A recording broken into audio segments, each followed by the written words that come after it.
May I request Mohammad Shahidul Haq, Foreign Secretary, Bangladesh, to please come and occupy his chair on the dais. Mr. Shahidul Haq has been serving as Foreign Secretary of the Government of Bangladesh since January 2013. Currently, he is the chair in office of the Global Forum on Migration and Development. He is also serving as the independent expert to the Committee on the Rights of All Migrant Workers and Members of their Family for the term 2014 to 2017. May I now request Mr. Cho Byung-jae, Chancellor, Korea National Diplomatic Academy, South Korea, to come and occupy his chair on the dais, please.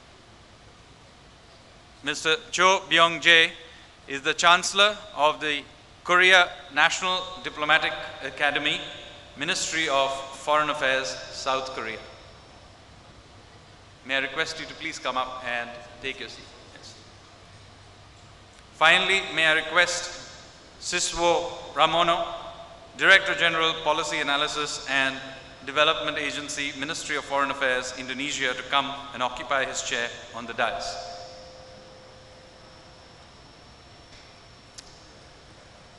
We will begin with Mr. Cho Byung-jae.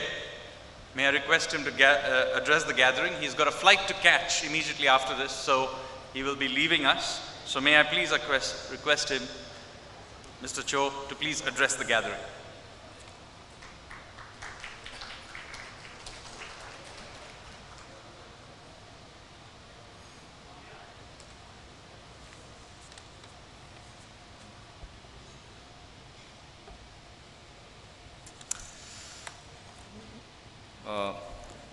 Excellencies, distinguished guests, ladies and gentlemen, I am truly delighted to have this opportunity to speak on behalf of the Korean government at the Second Indian Ocean Conference, held under the theme of peace, progress, and prosperity. Is the Indian Ocean relevant to South Korea? Yes, very much. Emerging from the ashes of the Korean War in the 1950s, the Korean people faced the shortage of even food itself. As we could not find enough maritime protein resources in the narrow coastal waters near the Korean peninsula, we sent a fishing vessel out to distant waters. And that was Korea's first deep-sea fishing operation. At first, this vessel went into the coastal waters of Singapore and the Philippines, but the catch was not good, and which drove this vessel farther into the Indian Ocean. There, at last in 1957, we managed to catch 10 tons of high-quality fish. This fish you call tuna, and in Korea we call it chamchi, which literally means real good fish. As this story shows, the Indian Ocean is the place that laid the foundation for Korea's deep-sea fishing industry, and indeed, it served as the first beacon of hope for the Korean people when the country was preparing to make its mark on the world. Even now, the sea lanes of communications in the Indian Ocean are vital to Korea for trade and commerce. The theme of today's conference, peace, progress, and prosperity, are values that are as relevant to Korea as to all other countries in the Indian Ocean region. Distinguished guests, ladies and gentlemen, nowadays it is said that the center of the global community is moving away from the Asia-Pacific to Indo-Pacific. The newly inaugurated Korean government is placing more emphasis than ever on promoting its relations with the key countries in the region who are leading the era of the Indo-Pacific. In this regard, Korea's new President Moon, upon his inauguration in May, sent his special envoy to India and other ASEAN countries. The main goal of this diplomatic initiative is to work together with India and the other countries in the region to pursue sustainable common prosperity and to further strengthen bilateral cooperation. In particular, on the basis of the special strategic partnership forged in 2015, my government will be working closely with the Indian government to enhance physical, people-to-people, and institutional connectivity. Korea is willing to deepen demand-driven economic cooperation, supporting the idea of bringing more regional connectivity in the fields of energy, logistics, and transportations through increased infrastructure investment and creating multilateral forums for trade, commerce, and economic development. My government welcomes the initiatives proposed and carried out by countries in the region in order to boost connectivity by developing regional infrastructure. I look forward to creative and concrete ideas and policy inputs being developed here at this conference, creating synergies among these various initiatives. Distinguished guests, ladies and gentlemen, the Indian Ocean region is an indispensable conduit for Korea's major exports and energy imports. It is therefore clearly in the interest of Korea to join other countries in the region to safeguard the peace and stability of the region. Nowadays, these vital sea lines of communication are not without challenges. Maritime terrorism, piracy, natural disasters, as well as increasing instances of naval presence are factors that have the potential to undermine the stability of the Indian Ocean region. The Korean government is of the view that it is critical to establish a rules-based order in the Indian Ocean. We seek active cooperation with the countries involved to strengthen maritime governance, such as maritime competence building measures, including collective counterterrorism efforts and anti-piracy cooperation, and for ensuring freedom of navigation in the Indian Ocean. Distinguished guests, ladies and gentlemen, today the attention of the world is on the Korean Peninsula, as North Korea's recent missile provocations have sparked a sense of crisis on the peninsula. North Korea's missile and nuclear provocations are now the biggest security threat, not only to the Northeast Asian region, but indeed to the international community as a whole. These provocations are outright violations of the rule-based international order, and the whole international community condemns them as demonstrated by the relevant UN Security Council resolutions. Resolving this issue is my government's utmost priority task, and in this regard, our government will utilize all available means, sanctions, as well as dialogues. As long as North Korea continues its provocations, the international community cannot but put more pressure, further strengthening sanctions and restrictions, and my government cannot but take more countermeasures to defend itself against any contingencies. At the same time, my government will endeavor to build a lasting peace regime on the peninsula along with its efforts to denuclearize the North. We do not seek North Korea's collapse, nor unification by absorption. We are calling for the resumption of inter-Korean dialogue and opening of channels for military talks to prevent any further escalation. I look forward to your support so that North Korea recognizes that when it halts provocations and makes the right choices, the international community will open a brighter future for it. I sincerely hope that the spirit of today's conference, peace, progress, prosperity, not only blossoms in the Indian Ocean region, but also in the Northeast Asia and on the Korean Peninsula. Thank you very much. Thank you, Chancellor Cho. He has to, unfortunately, leave before the question and answer session. So please give him another round of applause. May I now request Mr. Shahidul Haq to please address the gathering.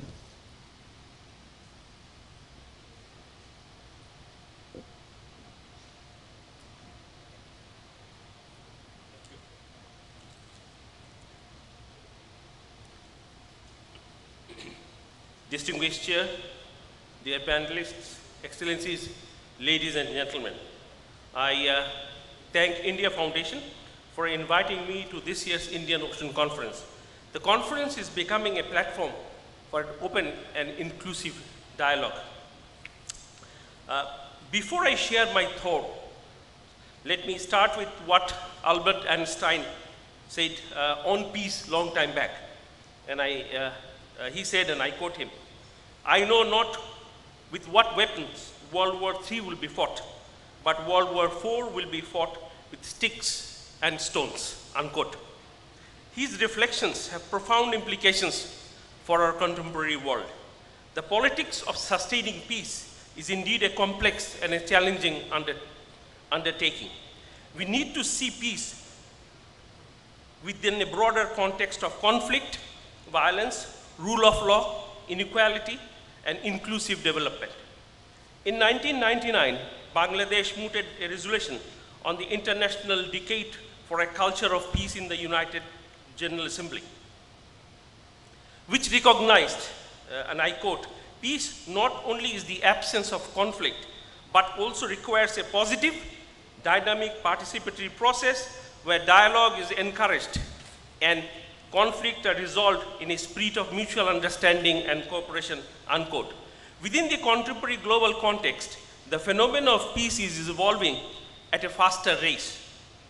The preamble of Agenda 2030 begins, quote, "A plan of action for people, planet, and prosperity to strengthen universal peace in larger freedom." Agenda 2030 also envisages a world free of fear and violence, and it further suggests that sustainable development cannot be realized without peace and security. And peace and security will be at risk without sustainable development. Let me note that SDG 16 asks us to build a peaceful, just, and inclusive society based on effective rule of law and good governance at all levels. Ladies and gentlemen, to Bangladesh, peace is not just absence of violence, conflict, or war. It is also about cooperation, building alliances for ensuring sustainable development. Peace has been the most significant issue in the emergence of Bangladesh and its subsequent conduct of the foreign policy. Under the visionary leadership of the Prime Minister, Bangladesh has been striving to establish itself as a regional and global, responsive and responsible middle-income country with a democratic, secular, and inclusive identity contributing to global peace, progress, and prosperity. Our foreign policy derives its orientation from the pronouncement of our father of the nation, Bangabandhu Sheikh Mujibur Rahman, who said, "Friendship to all and malice towards none." The same ideal as of today shapes our approach to the national security. Our conviction towards peace also derived from our proclamation of independence in 1971 and our constitution. I will not go into detail of that. Dear participation, we all aspire to create a stable, secure, and peaceful world in general and Indian Ocean in particular. The significance and possibilities of our aspirations to achieve peace are adequately mapped over the years. While so much of mutually beneficial ways exist to harness benefit from the Indian Ocean region, a key question remains. How can we have a new narrative and an innovative scheme balancing geopolitical and geostrategic interest vis-a-vis sustainable development of the people? Peace is shaped by a complex and interrelated set of factors and forces. I would like to share three sets with you today. First, peace is often determined by equality, good governance, and sustainable development. Linkages among these three demand our collective pledge to and around 5 P's: people, planet, prosperity, peace, and partnership. SDG target 10.3 asks us to ensure equal opportunity and reduce inequalities of outcome, including the eliminating discriminatory laws, policies, practices, and promoting appropriate legislation, policies, and action. In 2015, all the world leaders pledged to a vision for shared prosperity through shared responsibility, based on shared principles and joint commitments. Bangladesh envisages in various discourses to emphasize on a principle-driven, people-centric, transparent development approach to sustain peace, both regionally and globally. In doing so, we draw a balance between our own national interest as that of interest of the people elsewhere. It is our belief, that belief that Bangladesh currently hosts 500,000 Rohingyas from Myanmar over the past 3 decades. Indeed, realization of peace demands that we link equality with governance. For that, we need to connect various SDG targets. Second, while working on sustaining peace, we need to focus at the interface between peace, connectivity, and human mobility. As much as the absence of peace hinders realization of fruits of connectivity, it also leads to unwarranted manifestation of human mobility and obstructs wider people-to-people contact. Third, in a hyper-connected and technology-driven world, our oceans and seas are key global common. Oceanic services are a few public goods. Our oceanic space is economically crucial and strategically significant. Yet, we are often constrained by sovereignty considerations in our oceanic space. As we move to build a new development architecture to support peace and prosperity, we need to focus on ocean along with our land mass. SDG 14 solely focuses on ocean, and it suggests that conservation and sustainable use of oceans, seas, and marine resources for sustainable development. I recall UNCLOS originally aimed at establishing a legal order to promote peaceful use of seas, oceans, equitable and efficient use of their resources, conservation of their living resources, and protect and preserve the marine environment. During SDG negotiations, we were very close to securing a reference to the UNCLOS in the SDG 12. Now, it is widely felt that UNCLOS needs a new supplementary instrument to ensure peace in high seas. In that context, UN member states has most recently agreed to launch a negotiation for an elaboration of a legally binding instrument dedicated to the conservation and sustainable use of marine biological diversity beyond national jurisdiction. Dear participants, so far we looked at some important elements and complementarities in sustaining peace. Let us consider also some principles of engagement between countries and stakeholders in our journey towards peace. First, all practices to be guided by the principle of fairness and equity. Second, recognition of capacity constraints and limitations and efforts to address this. Third, mutual respect and trust towards others' views, contributions, and traditions. Fourth, recognition and compliance with national laws, regulations, and decision-making process so as to create a mutually comfortable environment. Fifth, open, transparent, and inclusive cooperation. Sixth, mutual benefit of all parties to achieve a win-win outcome. 4 years back, guided by the principles and the spirit, Bangladesh peacefully resolved maritime boundary with India and Myanmar. Thus, we unlocked ways to explore enormous economic opportunities in the Bay of Bengal. In projecting our aspirations of unison with all nations of the Indian Ocean region and beyond, Bangladesh Prime Minister Sheikh Hasina called for a regional unity and refocusing on blue economy at the IORA Leaders Summit this March in Jakarta.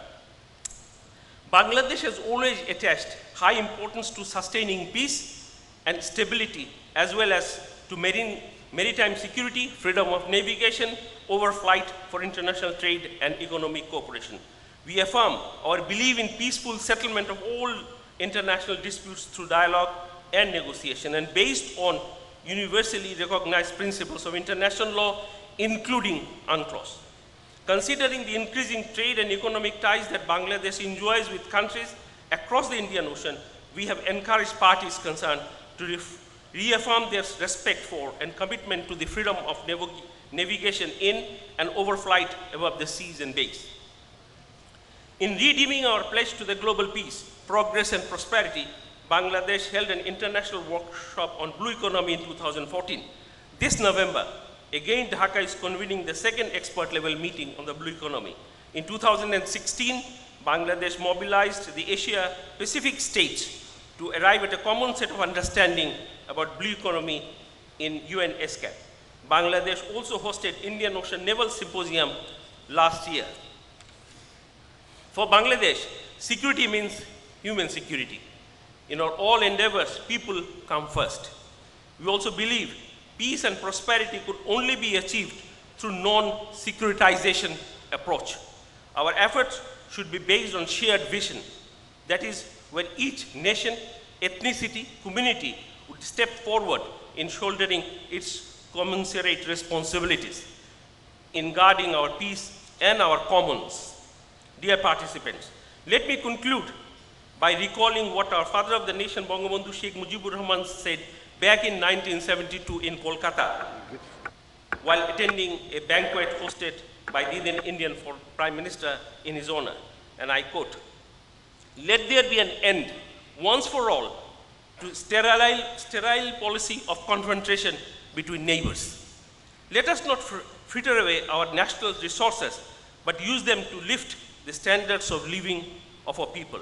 As for us, we will be wanting to cooperate with all for creating an area of peace in South Asia, where we could live side by side as good neighbors and pursue constructive policies for the benefit of our people."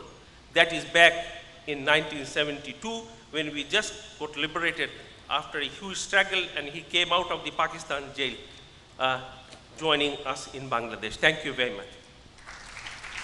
Thank you, Foreign Secretary Haq. May I now request Siswo Pramono to please address the gathering.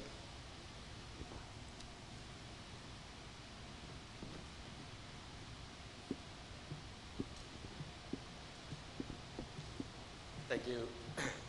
Excellencies, ladies and gentlemen, first of all, I would like to thank the Indian Foundation and the host, Sri Lanka, for hosting this very important conference.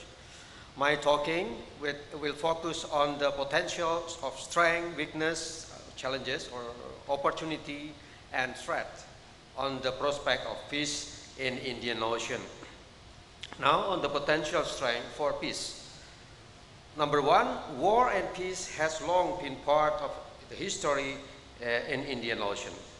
From our modern history, we learn that the region once has made a brave step toward decolonization and peace by holding ASEAN-African conferences in Bandung, and this includes also other larger region of Asia and Africa in 1955.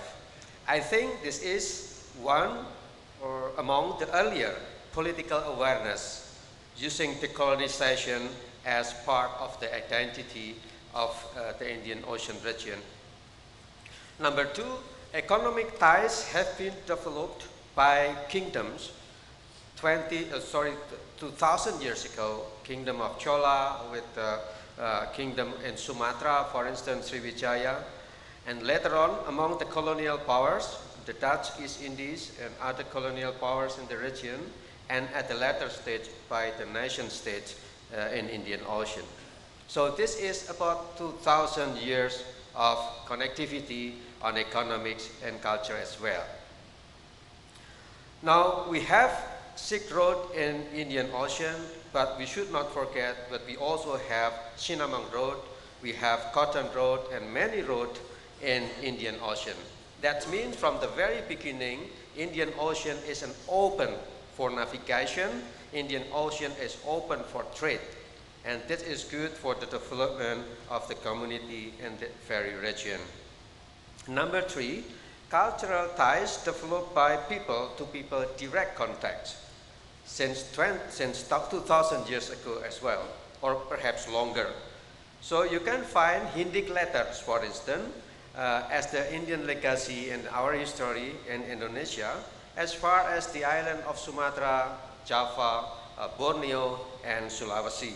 And this is, we also have temples, and this indication, without connectivity and culture and people, there won't be such evidence like what we have today. Now, at the same time, diaspora also play important roles in our community in Indian Ocean. We have Indian diaspora in Indonesia, we have Sri Lankan diaspora in Indonesia, African, Chinese, and many others in our country.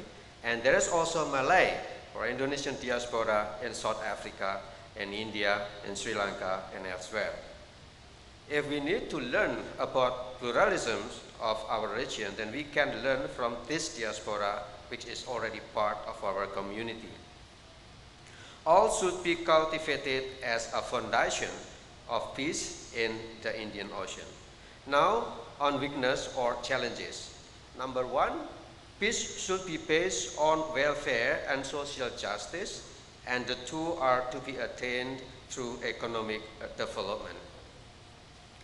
Number two, economic gaps among the states and within states have been recognized as impediment to common progress and prosperity in our region. And we can see this from the IORA Charter, for instance. We have country with a GDP of more than 2 trillion US dollar, but also country with less than a couple of billion US dollar. If we look at the data from UNCTAD, for instance, there is a gap.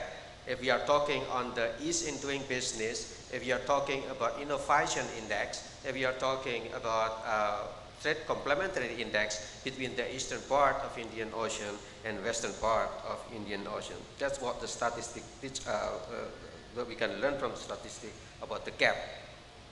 Now, at domestic level, many horizontal conflicts, be it ethnic, sectarian, or other kind of conflicts, horizontal one, often rooted on the socio-economic gaps within a countries. And we still have homework on this challenge even until today in some part of Indian Ocean. Number three, at the policy level, the region should cooperate more in narrowing the economic gap and bridging social and cultural differences as a common effort to build regional peace in the region. Now, on the opportunity for peace, I would agree with His Excellency Mr. Haque that peace is not only about the absence of war, but also about managing potential conflicts, like what we have now in the South China Sea. So traditional interstate war, as we know it during the World War II or before, now decided. But in the region, we still have problem with, as I mentioned before, domestic conflicts in some parts, ethnic, sectarian, and many others. And this is the homework that we are facing now. Number two, Indian Ocean has managed to develop positive legal cultures, and I think this is rather unique in the region, which should be further developed into an effective mechanism for conflict resolution. I just come across the data from the ICG website. This is the data about judgment, about adversary opinion, and orders by the ICG. So as far as concerned parties in Indian Ocean, there are at least about 10 or 11 cases from 1947 to 2016. There are cases involving Marshall Islands and India, Cambodia and Thailand, Australia and Japan, I think it's on Vueling in Antarctic, between Malaysia and Singapore on Petrat Branca or Batu Putih case, between Malaysia and Indonesia on Likitan and Sipadan, Pakistan against India, and so on. But the unique thing is that we brought things to the court make decision or legal advisory opinion, and we respect it. So I think this is a good prospect for legal mechanisms and conflict resolution in Indian Ocean. Indonesia is the case in point. We have quarrel with Malaysia. We brought the case in the court. We lose the case in the court, and we respect the court decision. And also the case with Malaysia and Singapore. So if you look at the map, for instance, comparing Indian Ocean and the South China Sea region, Indian Ocean is very clean. There is no overlapping jurisdiction in Indian Ocean, while people in South China Sea is struggling now to have a political solution, peaceful solution on that particular overlapping jurisdiction. Now, if I may, number three is the gradual and evolutionary inclusive regional architecture should be and has been developed to maintain and strengthen peace in the region that a couple of speakers previously has mentioned. And IRA is one of them. Now, with regard to the last one is on the threat. Now, number one, as far as the threat is concerned, there are still a potential threat in the peace, to the peace in the region, stemming from political violence and natural disasters, since they are also disruptive to the economic development. Now, from the data in 2015, I see that the unique division, as far as the western part of Indian Ocean is concerned, then we still have problem with political violence, like in some part of Africa or Middle East. But in the eastern part of region of Indian Ocean, then most the problem is due to the natural disaster. So, for instance, millions of people has been displaced in India, Indonesia, Myanmar due to cyclone or other form of natural disaster, and hundreds of thousands more in the western part of Indian Ocean is because of conflicts in the part of Africa or Western Asia. Number two, while every nation has the right of self-defense, but military development by countries in Indian Ocean must be coupled with confidence-building measures as well. So it's important to avoid arms of race and distrust. Number three, now more cooperation is needed to negate non-traditional threats, such as terrorism or cybercrime. IUU has been discussed previously by some speakers. Now, in our world today, we see that the role of cooperation is becoming more central in our global economy. In the available data, out of 100 entities in terms of the revenue, the 60 largest are companies, not the states. So companies invested about 20 billion US dollar in 2013 in Southeast Asia on energy, transport, communication, and infrastructure, and about 15 billion in South Asia and 15 billion in Sub-Saharan Africa. So the challenge on this kind of e-commerce situation is the threat on the cybercrime. So sooner or later, I think we need also to address this kind of threat in Indian Ocean. So I will not to conclude my presentation because we are going to have soon discussion after this. Thank you very much for your attention. Thank you, Director General Pramono. We now have a little over 10 minutes for Q&A. Can the organizers please bring out the mics, please? I would request the person asking the questions to please identify themselves, and if possible to direct the question to one of the two, but of course they can be answered by either of them. So, questions please?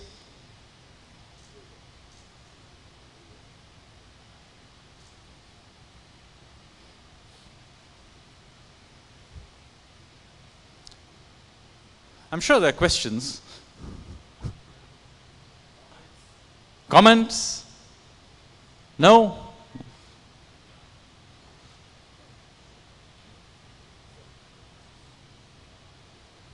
Kanchanda, come on.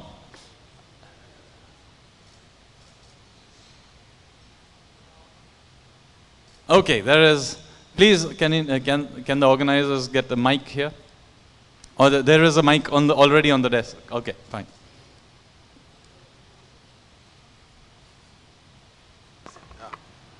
My question is to the Korean Foreign Secretary. He's gone away, unfortunately. So we have one less person. I'm sure there's other questions for the other panelists. No?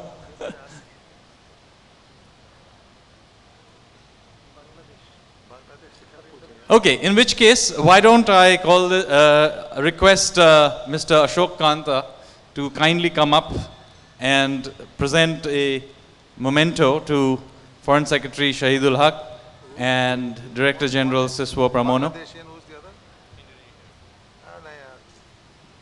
Can I ask one question for the Indonesian?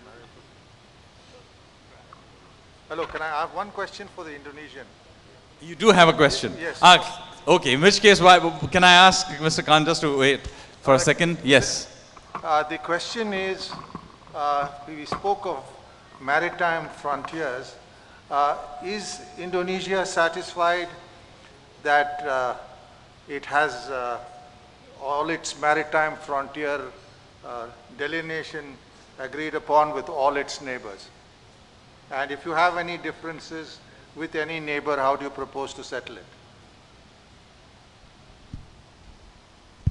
Yes, the first one is political solutions, peaceful means, and the second, we also have experience to bring difference in the court. But so far, the public opinion in Indonesia is prefer more on the peaceful political solution and determination of our borderline with neighbors. We have 10 neighbors in neighboring Indonesia, and only a couple that we haven't finished with agreements on continental south or exclusive economic zone. But the rest, I think we already settled agreements on countries' boundaries. Thank you. Yes, Sadanand.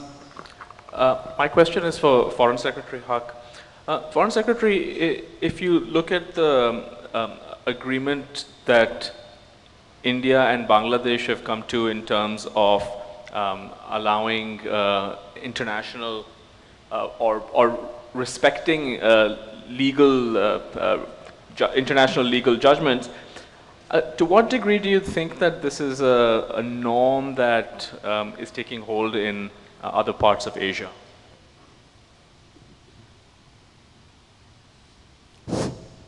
Sadananda, I think you are referring to the maritime issue that we settle both with Myanmar and India. I think we have a tremendous faith on the UNCLOS in terms of settling various issues related to the maritime, and that is why we have used that particular international instruments in terms of settling the issues that we had with India and with Myanmar very peacefully. And I think people globally should have faith on this. On various occasions we have expressed our very straightforward position on that, that issues using the UNCLOS and other international instruments, we can settle the maritime issues and disputes. Thank you. Any other questions? Well, I can say there'll be an extra prize for table number 2 for Q&A. Okay. Can I ask Mr. Ashok Khan to please come up and present a memento to Foreign Secretary Shahidul Haq.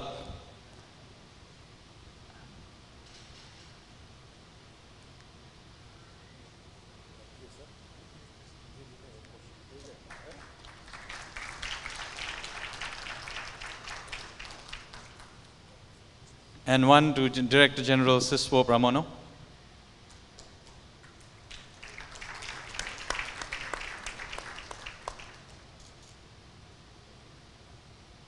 With that, may I call this second plenary session to a close.